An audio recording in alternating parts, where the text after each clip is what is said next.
तो नमस्कार दोस्तों, स्वागत है आपका हमारे YouTube channel Tiwari ji educational में। मेरा नाम है राघव तिवारी और आज की जो हमारी वीडियो है बीए प्रोग्राम 6 सेमेस्टर जितने भी स्टूडेंट्स हैं जिनके पेपर में कॉन्फ्लिक्ट एंड पीस बिल्डिंग लगा है। अब देखिए, ये वीडियो सिर्फ बीए प्रोग्राम वालों के लिए ही नहीं है, जिनके सिलेबस में एमए में लगा है सिलेबस, उनके लिए भी वीडियो बहुत ही इंपॉर्टेंट है। हमारा टॉपिक जो है वो है आज की वीडियो का लेवल्स ऑफ कॉन्फ्लिक्ट, जो आपका यूनिट 3 या 4 में है। ये आपकी पूरी यूनिट ही इसमें कवर हो जाएगी। ठीक है, इससे एक क्वेश्चन आता ही आता है आपके पेपर में, तो आपको ये टॉपिक ज़रूर अपना कवर कर लेना है। मैं आपको जो इसके पीडीएफ है वो टेलीग्राम लिंक पे भेज दूँगा आपको, नीचे आप ज्वाइन कर सकते हैं डिस्क्रिप्शन बॉक्स से। ठीक है, चलिए दोस्तों वीडियो को स्टार्ट करते हैं बिना देर किए। पहले हम बात करते हैं कि भाई संघर्ष के स्तर पे तो संघर्ष है क्या। तो देखिए, अंतर्राष्ट्रीय राजनीति में विवाद हमेशा ही विद्यमान रहा है।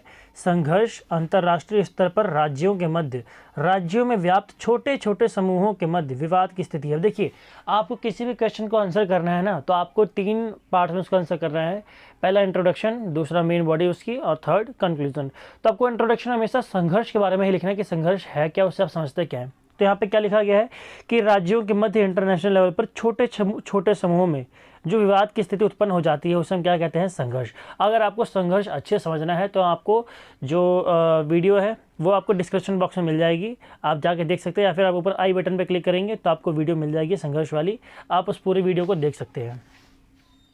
यह 2 समूहों या व्यक्तियों के मध्य किसी विषय को लेकर उत्पन्न असहमति के रूप में सामने आता है। देखिए, संघर्ष हमेशा तब होता है जब 2 लोग किसी एक चीज़ को लेकर या किसी एक मुद्दे को लेकर असहमत हो, यानी कि दोनों के जो पॉइंट ऑफ व्यू हैं वो अलग अलग हों। ठीक है, मैं कुछ चाहता हूँ, आप कुछ चाहते हो, तो हम दोनों की डिमांड्स तो पूरी हो नहीं सकती एक साथ, तो हम दोनों किस में इंडल्ज हो जाएंगे, कॉन्फ्लिक्ट में। ठीक है, यदि हम संघर्ष की स्थिति की बात करें तो यह तब उत्पन्न होती है जब 2 या 2 से अधिक व्यक्ति, समूह या किसी एक समान लक्ष्य को प्राप्त करने के लिए प्रयास करते हैं। ठीक है, कब उत्पन्न होता है कि भाई ये एक ऐसी स्थिति है जब 2 या 2 से अधिक व्यक्ति या समूह किसी एक समान लक्ष्य को, एक समान लक्ष्य, इस पर फोकस करना है।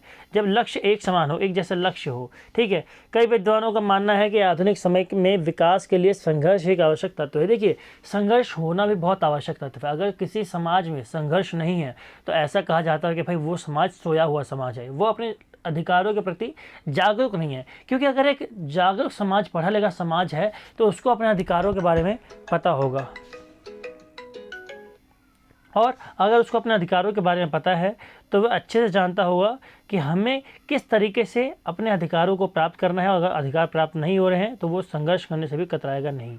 ठीक है दोस्तों, चलिए हम बात करते हैं अपने मेन टॉपिक के संघर्ष के स्तर की। तो देखिए, संघर्ष 3 प्रकार का होता है, या संघर्ष 3 लेवल्स पर होता है। आपको एक डायग्राम भी वहाँ पे बनाना है अपने एग्जाम के उसमें आंसर शीट में। अगर आप ये डायग्राम बनाते हैं तो आपको अच्छे मार्क्स मिलेंगे। देखिए, संघर्ष के स्तर 3 प्रकार के होते हैं। पहला स्थानीय स्तर के विवाद, दूसरा राष्ट्रीय स्तर के विवाद, और तीसरा अंतर्राष्ट्रीय स्तर के विवाद। ये डायग्राम आप देख लेना और बना लेना अपने एग्जाम में। देखिए, सबसे पहले हम बात करेंगे स्थानीय स्तर के विवादों की। स्थानीय स्तर के विवाद क्या होते हैं? स्थानीय संघर्ष या विवाद से तात्पर्य उन संघर्षों से है जो किसी राज्य के अंदर किसी विशेष स्थान पर उत्पन्न हो जाते हैं, यानी कि एक राज्य के अंदर उत्पन्न हुए हैं, वो भी किसी विशेष स्थान पर। मान लीजिए आप जिस इलाके में रहते हैं वहाँ पर किसी बात को लेकर, पानी के मुद्दे को लेकर या किसी और बात को लेकर 2 समूहों में या 2 संगठनों में आपस में विवाद हो जाता है, तो हम क्या कहेंगे? स्थानीय विवाद, क्योंकि वो विवाद स्थानीय है, किसी विशेष स्थान पर हुआ है। हाँ, ये बात अलग है कि अगर वो अंतर्राष्ट्रीय रूप अपना पकड़ ले, अगर उसकी जो प्रशंसा, उसकी जो पॉपुलैरिटी है वो इंटरनेशनल लेवल पर हो जाए, तो उसे हम क्या कहेंगे? अंतर्राष्ट्रीय विवाद। एग्जाम्पल के लिए अंतर्राष्ट्रीय में अगर मैं बोलूँ तो आप देख सकते हैं कि भाई वॉल स्ट्रीट क्रैश, या कोई और एग्जाम्पल।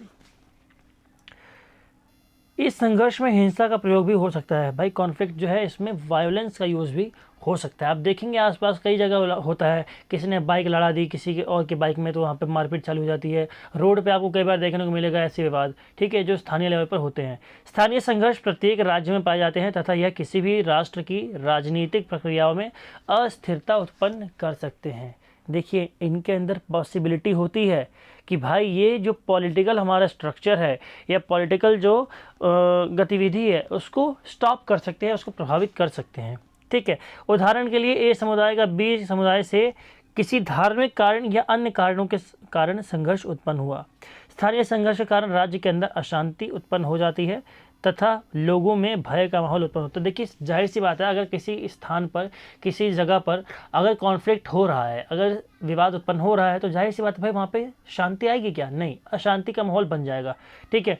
अब देखिए स्थानीय स्तर पर उत्पन्न समुदायों के बीच हिंसात्मक संघर्ष को सुलझाने के लिए पुलिस प्रशासन, सेना, कार्यालयों से ज्ञापन यानी कि जो ऑफिशियल स्टेटमेंट्स होती हैं, लेटर्स होते हैं, उनका प्रयोग, राजनीतिक मामले संबंधी व्यवस्था की जा सकती है। कई सारे उपाय हैं जिनके माध्यम से स्थानीय विवाद को कम किया जा सकता है।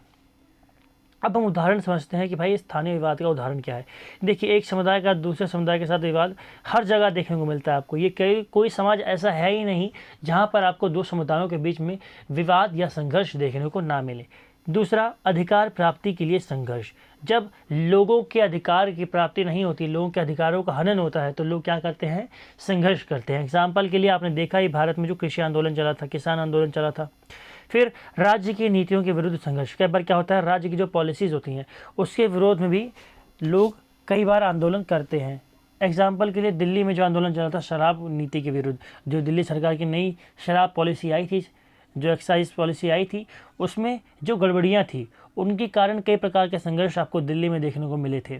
फिर बहुसंख्यक वर्ग द्वारा अल्पसंख्यक वर्ग को सुविधाओं से वंचित करना। उदाहरण के लिए जो 1990 के दशक में कश्मीर में मुस्लिमों तथा कश्मीरी पंडितों के मध्य में संघर्ष उत्पन्न हुआ था। कश्मीरी पंडितों को वहाँ से भगाया गया, हटाया गया। अगर आपने कश्मीर फाइल्स मूवी नहीं देखी है तो आप देख सकते हैं, उस मूवी में आपको बताया जाएगा कि भाई कश्मीरी पंडितों के साथ कितना इशू हुआ था वहाँ पर। ठीक है दोस्तों, अब हम बात करते हैं स्थानीय संघर्षों के प्रकार की, यानी कि स्थानीय संघर्ष कितने प्रकार के होते हैं। पहला, पहचान पर आधारित संघर्ष। अब इसका मतलब क्या है? पहचान पर आधारित संघर्ष स्थानीय संघर्ष का एक प्रमुख प्रकार है। इसका मुख्य उदाहरण सांप्रदायिक संघर्ष होता है, यानी कि किसी इंसान की पहचान को लेकर जो संघर्ष उत्पन्न होता है। मान लीजिए कोई आदमी जा रहा है रास्ते में और उसे इसलिए पकड़ के मार दिया गया कि वो हिंदू है, तो ये कैसा आंदोलन हुआ, ये कैसा संघर्ष हुआ? ये सांप्रदायिक संघर्ष हुआ। ठीक है। जब एक संप्रदाय दूसरे संप्रदाय के हितों को नुकसान पहुंचाता है, इससे उत्पन्न संघर्ष को सांप्रदायिक संघर्ष कहा जाता है। उदाहरण के लिए भारत पाकिस्तान विभाजन के दौरान जो भारत में जगह जगह संघर्ष हुए थे, आपको देखने को, आपने अगर पढ़ा होगा तो आप जानते ही होंगे कि भाई जब भारत और पाकिस्तान का विभाजन 1947 में हुआ था तो जगह जगह मारकाट मचाई गई थी। कई सारे हिंदुओं को मारा गया, कई मुसलमानों को मारा गया। ठीक है। तो धर्म के नाम पर या पहचान के नाम पर वहाँ पर दंगे हुए थे। पाकिस्तान में हिंदुओं को ढूंढ ढूंढ के मारा गया था, पहचान उनकी करके। ठीक है। जहाँ हिंदू दिखते थे उनको मारा गया था। फिर आता है आर्थिक या प्राकृतिक स्रोतों के लिए संघर्ष। कई बार क्या होता है, संसाधनों को लेकर भी संघर्ष उत्पन्न होता है। स्थानीय स्तर पर लोग या समुदाय आर्थिक तथा प्राकृतिक स्रोतों के लिए संघर्ष करते हैं। यह सिद्धांत, आपने अगर मार्क्सवादी सिद्धांत पढ़ा होगा तो आप जानते होंगे कि मार्क्स क्या कहता है कि समाज में दो वर्ग हैं। एक होता है पूंजीवादी, एक अमीर वर्ग होता है, और दूसरा सर्वहारा वर्ग होता है। जो पूंजीपति वर्ग होता है ना, वो हमेशा से सर्वहारा वर्ग का शोषण करता है। वो उसके संसाधनों को उसको नहीं देता है, उसके संसाधनों को छीनता है। ठीक है। तो इस कारण जो दोनों समुदाय हैं, दो वर्ग हैं, उनके बीच में संघर्ष आपको देखने को मिलेगा। उदाहरण के लिए ज़मीन के विवाद कई बार आपको देखने को मिलेंगे।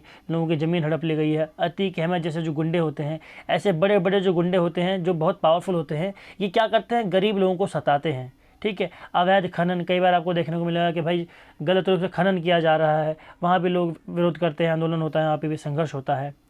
राजनीतिक झगड़े के बारे आपको देखने को मिलेंगे। पार्टियां आपस में लड़ जाती हैं, पार्टियों के जो राजनेता होते हैं वो आपस में लड़ जाते हैं, कार्यकर्ता आपस में लड़ जाते हैं। तो ये सारे स्थानीय संघर्ष के ही प्रकार हैं।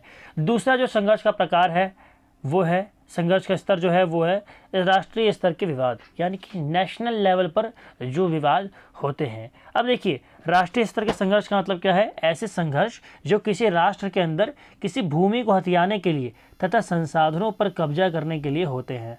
ये क्या कहलाते हैं? राष्ट्रीय स्तर के संघर्ष। इस संघर्ष में शस्त्रों का सहारा भी लिया जा सकता है, यानी कि इसमें वायलेंस, हिंसा का प्रयोग तो होगा ही, बट इसमें हथियारों का प्रयोग भी किया जा सकता है।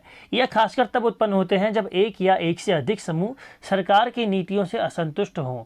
कई बार आप देखेंगे भाई जो लोग होते हैं, कई सारे किसान आंदोलन जैसा आपको देखने को मिला, या कई प्रकार के आंदोलन जिसमें सरकार की नीतियों के खिलाफ आंदोलन चलाया जाता है, उसमें कई बार अस्त्रों शस्त्रों का ही प्रयोग किया जाता है। एग्जाम्पल के आप माओवादी आंदोलन समझ सकते हैं, जो माओवादी संघर्ष कर रहे हैं, नक्सलवादी आप छत्तीसगढ़ में जाएंगे देखने को मिलेगा आपको, झारखंड के इलाकों में देखने को मिलेगा आपको, बंगाल के कई सारे इलाकों में देखने को मिलेगा। ठीक है, इनका हमेशा सरकार के साथ विवाद चलता रहता है। ये लोग पुलिस प्रशासन पे भरोसा नहीं करते हैं, इसलिए ये लोग क्या करते हैं, सरकार के खिलाफ आंदोलन करते रहते हैं हमेशा। तो इनके विवाद को क्या कहा जाता है, राष्ट्रीय स्तर के विवाद।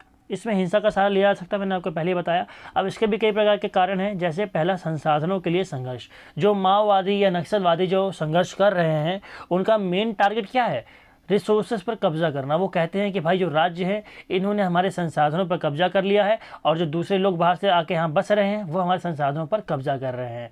उन लोगों का मानना है कि वो जिस जगह बसे हैं वहाँ उन्हीं का अधिकार है वहाँ के संसाधनों को यूज़ करने का, और कोई उसका यूज़ नहीं कर सकता।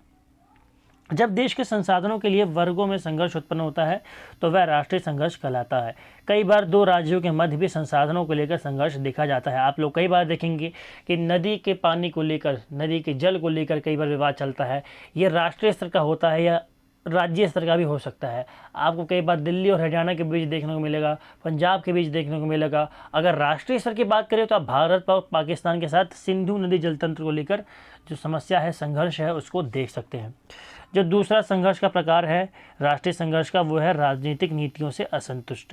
देखिए कई सारे पॉइंट्स आपको देखने को मिलेगा कि भाई कई सारे पॉइंट्स रिपीट हो रहे हैं। तो देखिए पॉइंट्स ज़्यादा मुश्किल नहीं है, आपको क्या याद करना है, कंटेंट याद करना है। आप पॉइंट्स रिमेंबर कर लो, पॉइंट्स याद कर लो, कंटेंट आप अपना आप बना लोगे। ठीक है, कई बार राजनीति की नीतियों से असंतुष्ट होकर भी लोग संघर्ष करते हैं।